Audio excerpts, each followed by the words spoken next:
భారత communist party CPI ఆధ్వర్యంలో జిల్లా సమగ్రాభివృద్ధిపైన ఈ నెల 31వ తేదీన రాయచోటి నగరంలో సదస్సును నిర్వహించబోతున్నాం.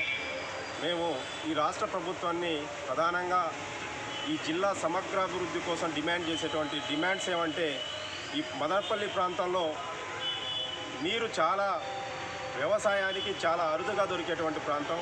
ఇప్పటికే బోర్లన్నీ కూడా డ్రై అయ్యాయి. ఇలాంటి నేపథ్యంలో హంద్రీనివా ప్రాజెక్టుని త్వరితగతిన పూర్తి చేయాలి.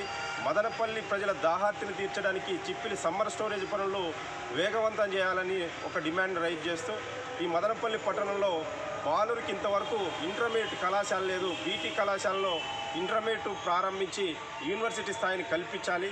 కడప నుండి మదనపల్లి మీదుగా బెంగళూరు రైల్వే లైన్ను ప్రారంభించాలని మేము డిమాండ్ చేస్తున్నాం. ఈ జిల్లాలో ఉన్నటువంటి నీటిపారుదల ప్రాజెక్టులు మరమ్మతులు కానీ, తెగిపోయినటువంటి ప్రాజెక్టులు మరమ్మతులు చేయాలని ఈ 31వ తేదీ జరగబోయేటువంటి సదస్సులో దీనిపైన చర్చించి భవిష్యత్తు కార్యక్రమానికి శ్రీకారం చుడతామని ఈ సందర్భంగా రాష్ట్ర ప్రభుత్వాన్ని హెచ్చరిస్తున్నాం.